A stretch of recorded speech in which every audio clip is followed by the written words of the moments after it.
Good morning, officers. Please come in. Thank you, sir. If you could just lead the way.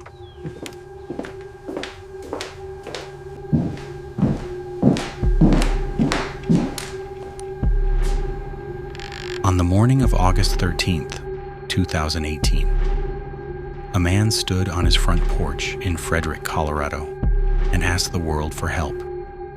His wife was missing. His daughters were gone. He spoke softly. He smiled at the wrong moments. And before the sun set that day, investigators would realize something was deeply wrong. Not with the neighborhood, not with the house, but with the man asking for help. From the outside, the Watts family looked perfect. A neat suburban home. A pregnant wife who documented her life online. 2 young daughters, Bella and Celeste. Bright, loud, full of energy. Chris Watts was quiet, reserved. The kind of man people rarely noticed. He worked in oil and gas. He went to the gym. He smiled for family photos. Nothing about him suggested violence. Nothing about him suggested rage. And that was the problem. On the night of August 12th, Shanann Watts returned home from a business trip just after 2 a.m. She was 15 weeks pregnant. The marriage was already cracking. Arguments, distance, talks of separation. But no one knew how far things had gone, except Chris. That night, behind closed doors, something irreversible happened. By morning, Shanann and the children were gone. At 5:48 a.m., Chris Watts left for work earlier than usual. Hours later, Shanann's friend became concerned. Her phone was silent. Her car was still in the driveway. Her shoes were inside the house. Police were called. Chris returned home to find officers waiting. And this is where the story shifts. Because instead of panic, there was control.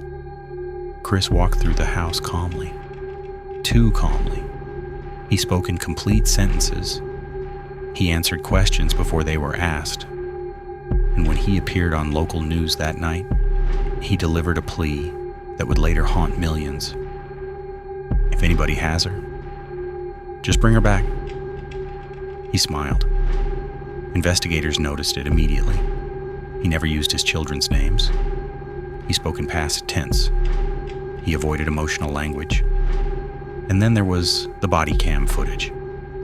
As officers walked through the house, Chris laughed nervously.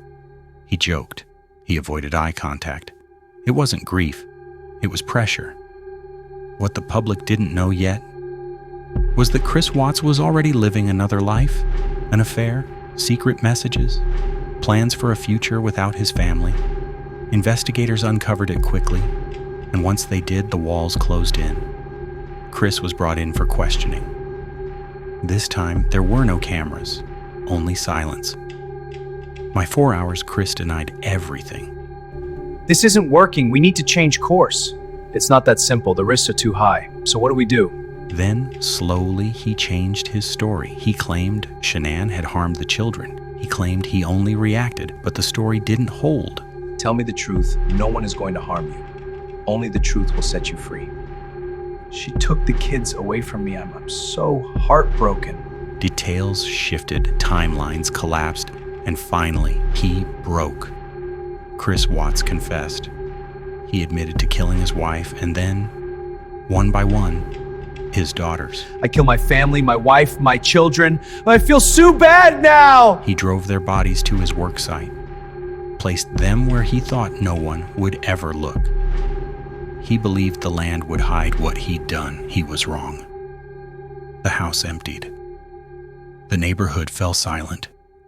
In court, Chris pleaded guilty to avoid the death penalty. He was sentenced to life in prison without parole. No trial, no defense, no redemption. Only the quiet echo of what remained. Chris Watts never snapped in public. He never raised his voice. He never looked like a monster. And that's what still unsettles people. Because the question isn't how he did it. The question is how many people like him walk past us every day unnoticed.